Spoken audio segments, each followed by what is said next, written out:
Welcome to the Big Mike Fund Podcast, where you'll learn about advanced wealth building strategies from real estate investing to creating massive ROI and secured retirement profits. So pour yourself a cup of coffee, grab a notepad, and lean in. Because Big Mike has got the mic, starting now. Welcome to the Big Mike Fund Podcast. I'm the Big Mike Zlatnik, and today it is my pleasure and a privilege to welcome Harrison Hall. Hi, Harrison. Big Mike, thank you for having me on. I'm so excited. Thank you for coming on the podcast. And you are a rock star real estate investor. You are both into music and into real estate, and probably play some rock music. How are you? The one and only. I dabble in both, music's my passion. Real estate has been my go-to for the last 8 years, and I just kind of trying to combine the two in a fun, interesting, unique format that I don't know if it's ever been done before. That's really cool. Tell folks a little bit about you. I know you hail out of Dallas-Fort Worth area, but tell us your story. Yeah. So I'm actually from Detroit, Michigan, and moved out to Dallas in 2016. Started my first company in 2018 called Elevate Locating. So we help people find luxury apartments in DFW.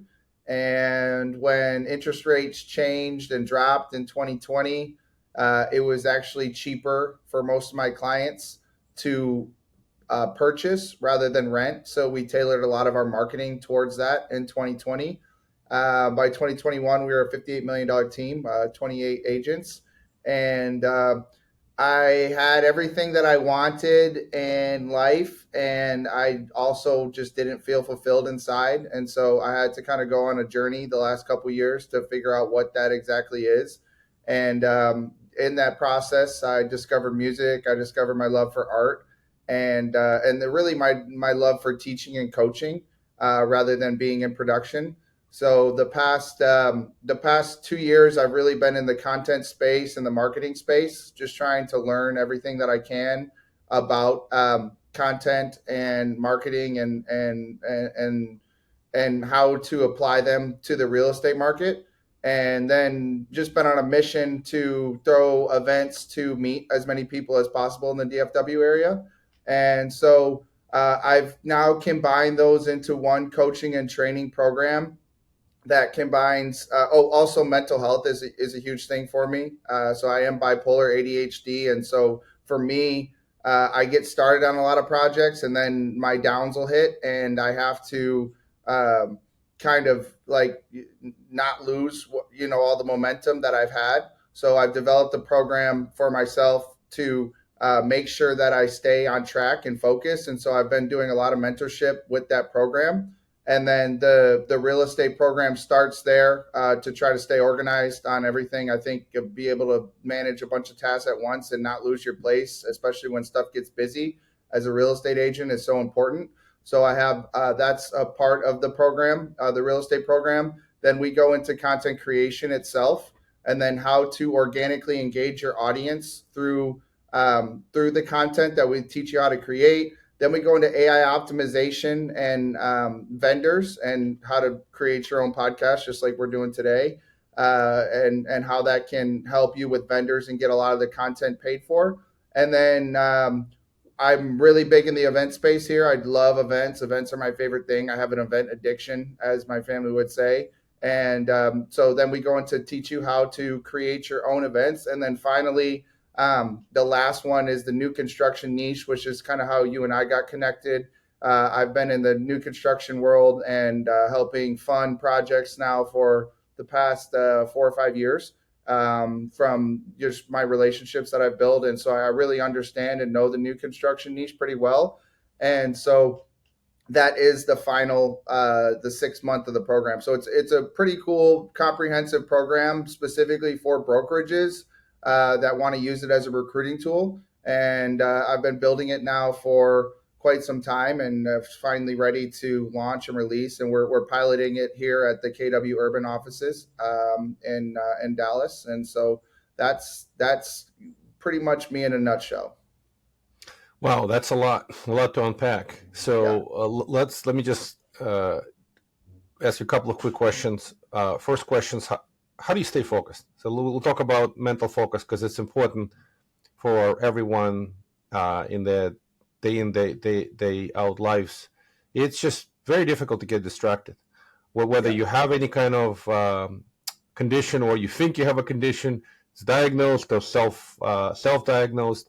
Many people lose focus. So how do you stay focused on projects that it's just difficult to stay focused? Do you have any Yeah. mental tools or Yeah, quick that's what suggestions? I mean. That's month one of the program, right? Is how to even manage all the tasks that come at you every single day. And so, for me, I'm definitely guilty of squirrel, see this thing, go to that project. So I really try to stay on my weekly worksheet. So I've developed a weekly worksheet that combines my personal mission, healthy habits. So I'm big on healthy habits to keep me focused. So meditation, writing, reading. Um, and then I have a daily plan every morning. I wake up and I have a daily worksheet that I'm either moving tasks that I don't think I'm going to get done to the next day, and then creating a worksheet of, Harrison, this is what you're going to get done today, and you're not going to do more and you're not going to do less, and this is what we're going to get done. And if I don't get it all done, I move it to the next day. So for me, it's taken me years to kind of take my brain and bring it down into this this weekly worksheet that I complete every single week. But that's how I stay on track and organized, and it's an ever evolving process. By no means am I have it all figured out, or I don't go off sometimes and do something that may not be in that program. But I do try to stay um, centered here through intentional writing out and designing your life. That's the best way I can describe it. Yeah, I appreciate you sharing. By the way, that is a very simple and actually very powerful technique. I'll just add one comment. I was listening to Mr. Wonderful, Kevin O'Leary, and he was talking about Steve Jobs and how he was 80% focus and 20% noise. So it's basically information versus noise, and it's the same thing. When you wake up every day, you should know what you want to accomplish in the next, let's call it 18 hours. Not 2 weeks out, not a month out, but really raise a focus on today. And that can help. So it sounds like you have a little different technique, but the concept is still the same. Yeah. Is short term raise a focus on what's important versus the noise, because there's a lot of noise. Yeah. Any other quick suggestion on that front, and then let's move to the concept of just cover a little bit of new build. I know I'm going to jump around a few topics. I'm just curious what's happening right now in Dallas Fort Worth with new construction. It's been it's been a hot market. There's been a lot of growth with inbound migration, and are we seeing good amount of housing starts? Any other industrial starts? Just what's happening in the Dallas Fort Worth today? Interest rates are still, recording this, middle of the summer. Interest rates are high. We still have ways to go before interest rates sort of come down. Are people building? The new starts are beginning to pick up again. What's happening? I mean, people are definitely building. I think new construction is probably the best buy right now from a buyer's perspective. I'm currently shopping for a house, and I'm only looking at new construction, to be honest with you, because they are dropping. They have such great incentives from a financing perspective, and then they have more margins on price. I mean, the reality is right now in the market, like, stuff is sitting, like everything is sitting. And so you know And I people are building, so stuff is sitting and people are building. people So are they're still kind of like, yeah. I don't think people are gonna stop. I don't think these builders, the ones that I know, plan on stopping building anytime soon. I think margins are getting compressed, and stuff is sitting longer. And honestly, some of these builders they're definitely not going to hit the profits that they once were hitting, but a lot of these profits were pretty inflated right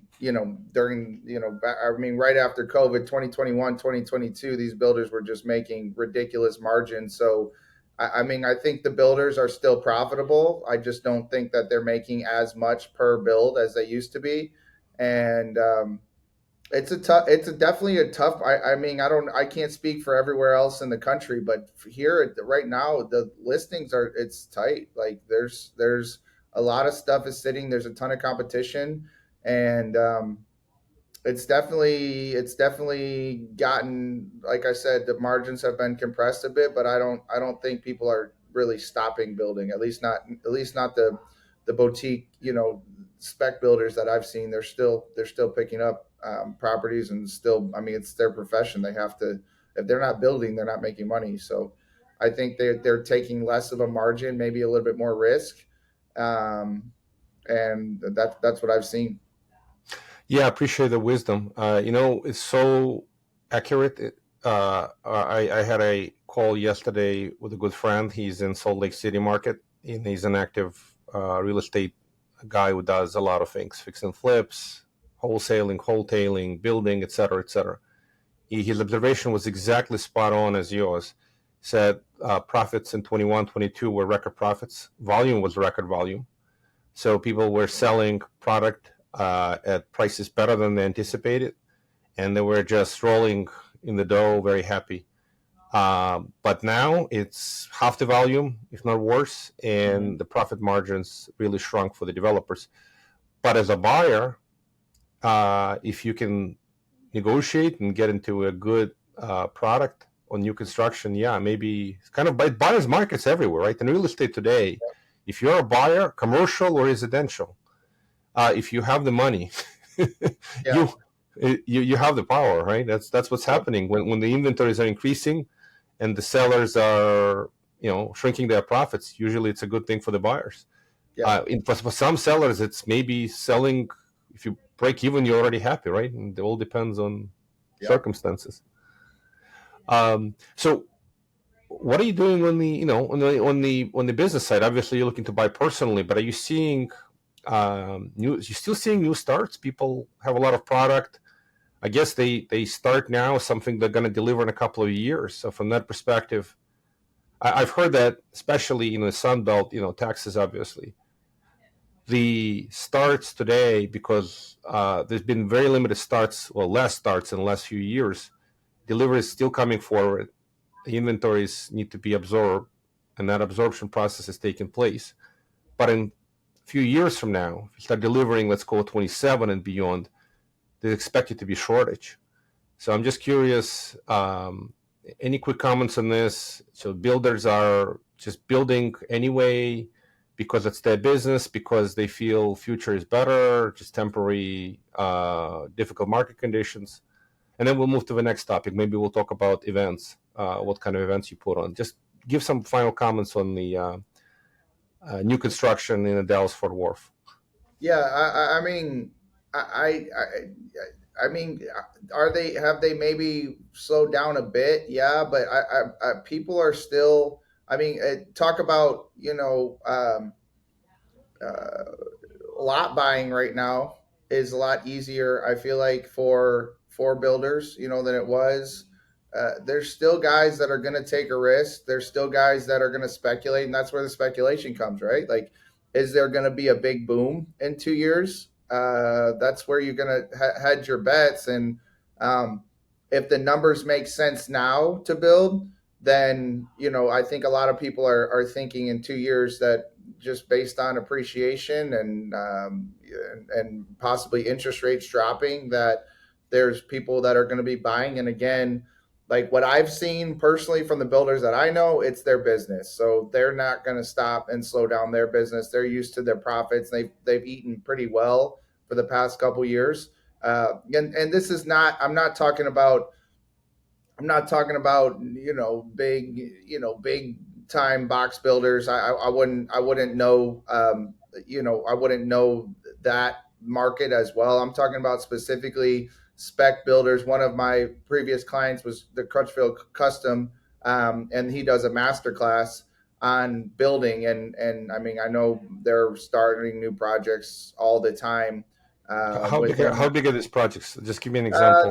They're about like 1.4 to 1.5 million dollar, anywhere 1.4, 1.5 to 3 million, 3.2 million dollar spec homes is kind of the range that he plays in.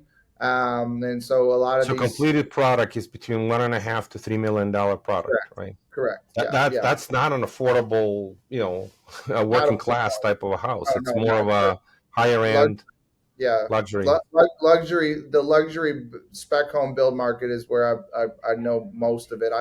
The affordable housing. I feel like the affordable housing in Dallas is moving actually pretty quickly. Anything under 400,000 seems to be moving, pretty quickly. I feel like a lot of the stuff that he's building is sitting, but again, the margins are so big on these luxury homes that if you made 250 instead of 500, you still made 250, or 100 instead of 500, you still made $100,000. And if you're building 10, 15 spec homes, then you're still making good money. I think is their mindset. I haven't seen these guys really slow down, maybe slow down a little bit, but as far as like completely stopping or shutting down building, again, it's their business. What else are they going to do?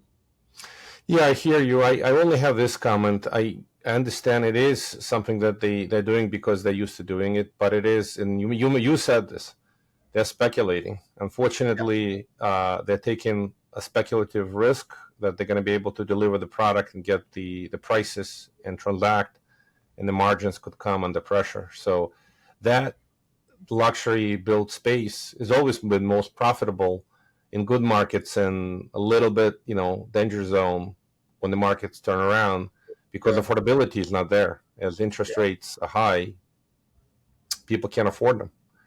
You need inbound migration. You need like JP Morgan Chase to move corporate headquarters from New York City to Dallas, right? Something like this. You hear these conversations where big banks, corporate players with significant footprint moving headquarters into Texas to reduce their corporate tax bill. And when this happens, you get executives moving over. And these are the folks who buy these $3 million homes. I didn't say 20, 30, $40 million homes. These are not mentions. But, you're talking about bankers that make, let's just call them $400,000, $500,000, $600,000, right? Who can afford those $3 million homes? Think about it, right? So interesting. I appreciate you sharing. And I mean, to piggyback on that, like 2026, I mean, you are getting BlackRock making an entire stock exchange right here in DFW. So I think a lot of the speculative, luxury market there is stuff moving here. I mean, it's exactly. You had a live example, BlackRock. I knew that there were. I was going to say Blackstone, but it wasn't Blackstone. I guess BlackRock, which is also a significant player, moving their corporate headquarters to Dallas. This trend, it makes sense. I mean, living in New York, a lot of people don't want to pay New York City taxes. It's insane how expensive. And you can do the same and live in a more business friendly state. So from that perspective, the trend likely going to continue. Maybe, probably, to some degree, right? I mean, there's still incentives for people to stay in New York, but there's also incentives to move, and that creates some demand in these luxury homes. Let's move on to events. What kind of events do you put on? My favorite topic. Now we're talking fun. Yeah, your genius zone, something you love. You're passionate about it, right? So what kind of events do you put on? How often? Is it music? Is it real estate? Is it educational? Is it all of this? Just curious. Yeah, everything in one. So the format is food, fashion, art, music, networking. So I've done everything from a fashion show that featured mermaids to an event called Home Fest that I did for Keller Williams that was motivational for all the realtors here. We spoke on mindset and just getting ready for 2025 or 20 at the time it was 2025 goals. We had motivational speakers. I had a mindset guru, and then my tagline is "Make networking fun again," because I feel like a lot of these I feel like a lot of these events I go to are very boring and they're just either regular networking events or super educational. And so I've been on a mission to kind of merge the two with a lot of fun, DJs, fun people, fun times, but then also intentionally we are here to network. And you guys can go to all the other educational stuff from the speakers that are speak. I give them like 4 to 5 minutes to kind of talk about just reminder of mental health, like why we're here in the first place. That's the previous one I just did on Sunday. It was a mental health event. So we had a moment of mindfulness, kind of like a mindset guru who came and spoke. We had a mental health speaker who came and just gave us quick 5 minutes. I spoke a little bit about like I said, the bipolar, ADHD, and the program that I'm looking to continue to spread throughout. Not just DFW, but throughout the planet. And then we had actually a fitness. We touched on the fitness a little bit because you can't outperform how you feel. And so as a display for the fitness, we had a fitness model. She did 25 squats with a human on her back. So Wow. just fun moments and also vendors. So I try to curate each event with some vendors that are relate to the topic. So we had a adult Lego company that was there to just kind of sometimes mental health, and you just need a break. You just need a break from the 9 to 5 grind. So this was come get creative. We had some adult Legos there. Tidy Up is one of our cleaning partners. So if you don't have a clean house, I know like me, I hate cleaning. And if you have a clean house, it makes everything better. So we had Tidy Up there. Then we had a great brand called Stick. They are like very vegan and protein bars. And then we had a juice company. So I just try to curate like one-of-a-kind events that bring people together, that generate business for everybody involved. And I just, I'm obsessed. I love it. It's so fun for me. Each event, it kind of grows on each other. I've done now over 100 like micro events just in the past couple years, from having a content house of my own to doing these larger events. And that's my favorite thing to do is bring people together. They are a lot of work, and there is like a post-event hangover. Like this week, I'm like, why do I feel so off? And it's even when I don't go so big, it's still exhausting, and but all worth it at the end of the day. Yeah, I appreciate you sharing this. It's a lot of work. I mean, I attend events, conferences, and it's time. It's energy consuming to even attend. Now, if you have to organize, you have to have everything looking perfect. All the vendors have to be there, all the performers, all the speakers, and do you run them mostly in the Dallas-Fort Worth area? What's the under what umbrella? Is there a website? How do people find these events to attend? Well, how do you have a good website to go to? Yeah, we have. It's mostly marketed through my Instagram. So at Harrison HARRISON.elevate ELEV and the number 8. So that's mostly how I market it. The website is under construction. We're kind of migrating to a new CRM here from our previous CRM. Long story, but basically we're revamping and remigrating the website. But it is elevateeventseries.com. But right now there's don't go there because there's nothing up. So yeah, each event itself, we kind of curate its own website as it is, its own landing page. So right now, we just got done with our last one, and we're revamping. I don't have anything, no announcements right now. Again, I'm in post event day, so I'm gonna just take a little break and recalibrate here and plan our next one coming up. But really to follow along with everything that we're doing is just my personal Instagram.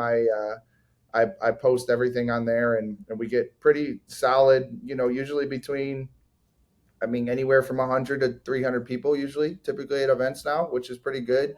That's the best way. Again, it's Harrison, HARRISON.elevate, ELEV, the number 8. Yeah, I appreciate you sharing. Guess social media is a great platform to get people. Any final thoughts? Any good book? Any podcast you listen to? Just quick final thoughts. Any good book? I have a list. I really in my program I teach reading, right? But I would not say I sit down and read. I'm more of a audible, listen to in the car, listen to on a walk. I currently, what am I reading currently? I just read the what's the name of that? The 1% Rule. That one was freaking amazing. I'll find that author for you guys.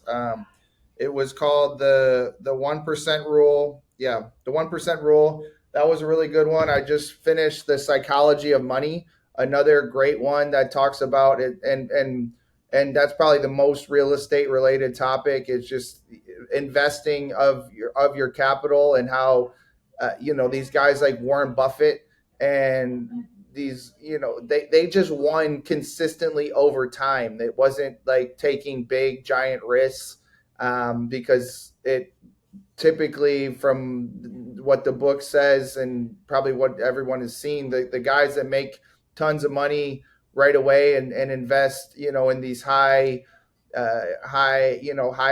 risk assets typically burn out, and the guys that are slow and steady win the race. So that was a really good eye-opening one for me. And then currently I'm reading one on the music industry, just learning a lot about the music business and how it works and operates, coming from the real estate business, and trying to innovate and go through that route. So I'm reading one called Everything You Need to Know About the Music Industry. Those are the 3 books that I've read so far this year. Cool. I really appreciate sharing. By the way, I concur with you. You don't have to. For some people love reading. I consume the same way you consume. I walk and I listen to Audible.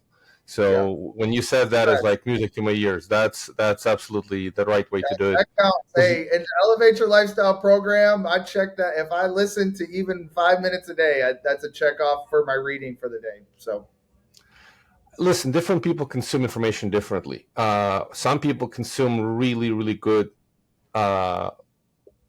through listening. Some people consume through reading. Some people consume through visual. Of course, the impact is different, but just in my view, find what works for you. Consume.